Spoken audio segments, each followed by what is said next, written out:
At 10:13 in the morning on Monday, March 27th, the Nashville Police Department in Tennessee received an emergency call about a crime taking place at Covenant School, a Presbyterian Christian school located 14 kilometers southwest of Nashville.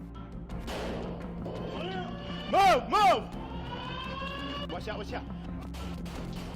Stop moving! Stop moving! The perpetrator was Audrey Hale, 28, who was apparently acting alone and on his own, violently entering the school aiming at anyone who was in his path. Unfortunately, during his robbery, 6 victims got in his way, among which are 3 children under 9 years old and the school director. Everything indicated that Hale had a dark motive for committing a horrible crime in that place that had to do with beliefs. Police assured that there was a premeditated plan.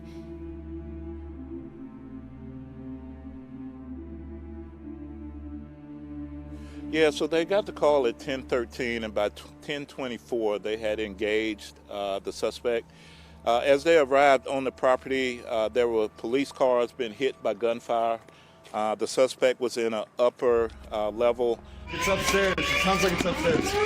But as officers were approaching the building, there was gunfire going on. They went in, they went through door by door as we clear buildings.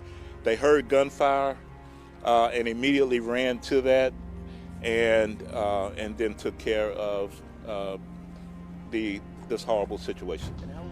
The officers quickly arrive at the second floor where there was a common area and found Hale opening fire through a window toward the police cars.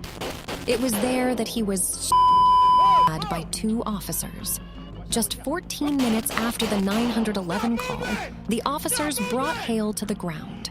When they searched his belongings, his car, and his house, they understood that it was a premeditated act. Everything was described in a manifest and a map.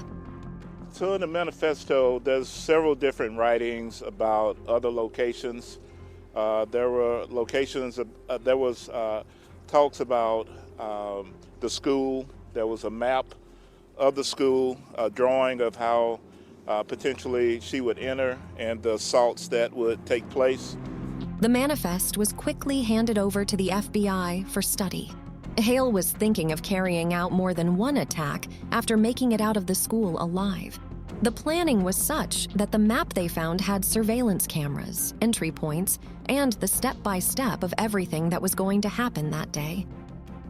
He was even meticulous in describing the clothes he would wear to raid the school and took the time to acquire enough artifacts to carry out his plan.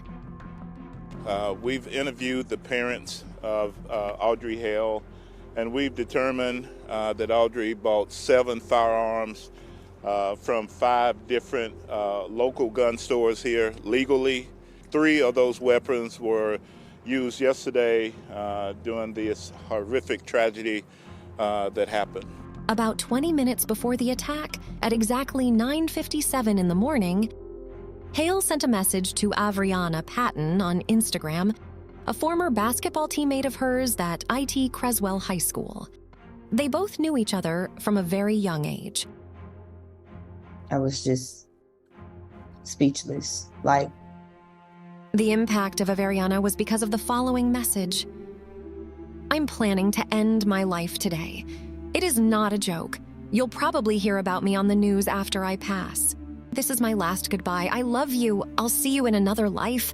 My family doesn't know what I'm about to do. One day this will make more sense. I've left more than enough evidence behind, but something bad is about to happen.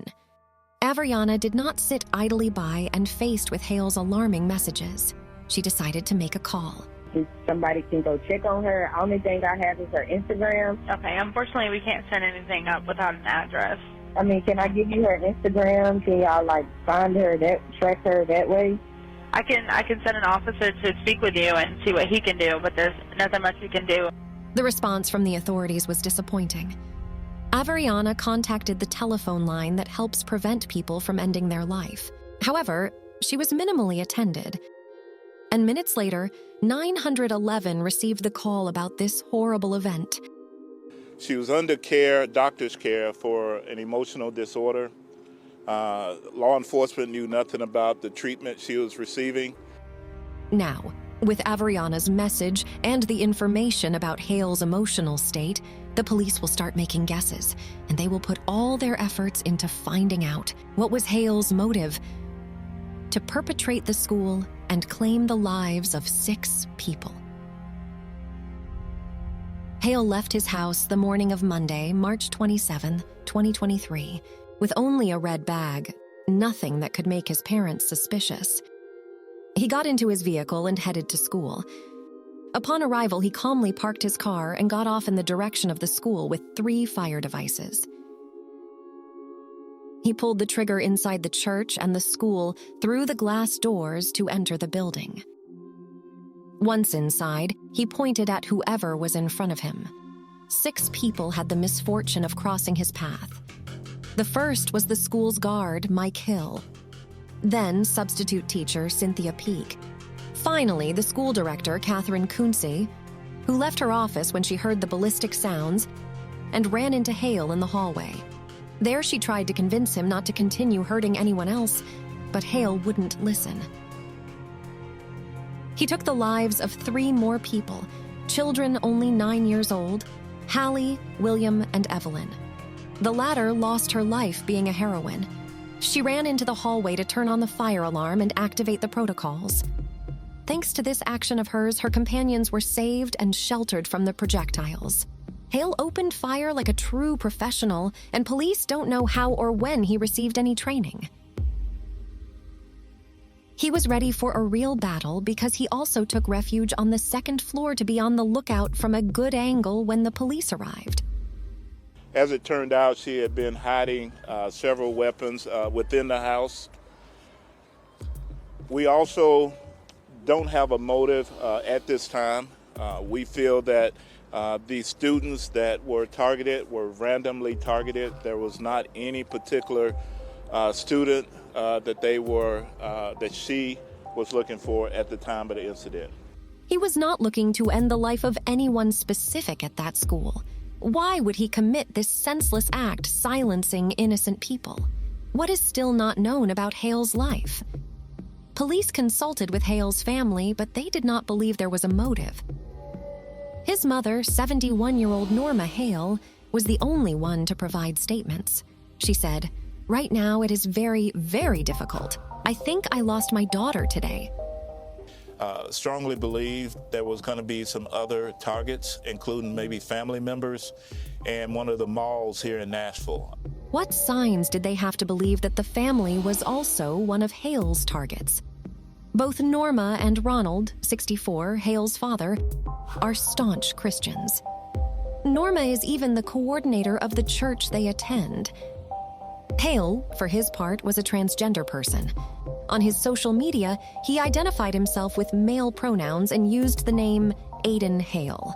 He lived his 28 years in Nashville and attended Covenant School for elementary school, the same school where he would spend his last moments of life carrying out this horrible crime. Hale continued his education at other schools. He graduated in 2022 from Nassau College School of Art and Design in Nashville, where he even won prizes for effort and participation in classes and was seen as a tender and shy person.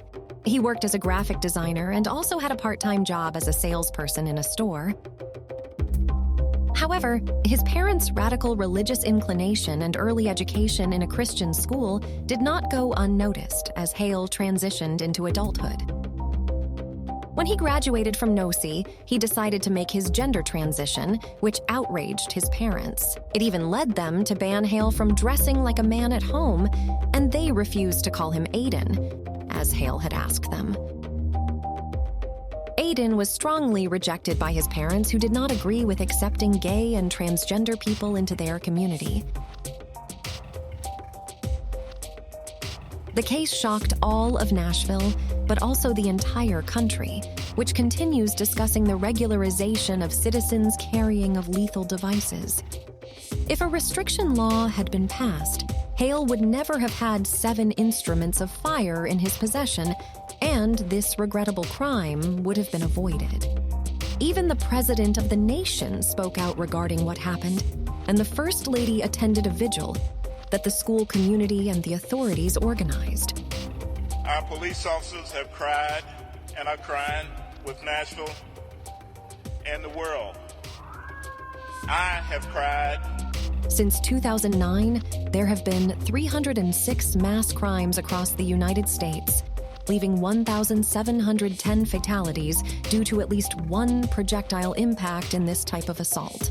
In just the first 4 months of 2023, 38 incidents with fire devices occurred in schools in that country, resulting in 11 and 30 injured.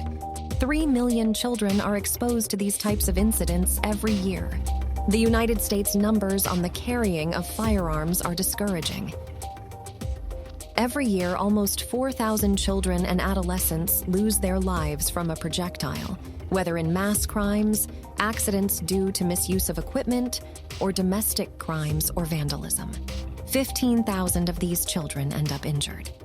Today, fire devices are the main cause of ending children's lives in that country. The reason why Hale decided to attack innocent people is still unknown. He had no criminal record. The fact that he was a school student makes people believe the theory that the reason for his attack was resentment. However, the police say they can't prove this theory yet, nor that his transgender condition had anything to do with the religious school. Following this case, there have been multiple misinterpretations about the unfortunate event, but the truth is that Aiden Hale sought acceptance from his parents and his society. Would discrimination have been a factor in committing this insanity? While some justify the possession of fire instruments, there are those who end up being innocent victims. The investigation is still ongoing, and only time will tell who the responsible party or parties are.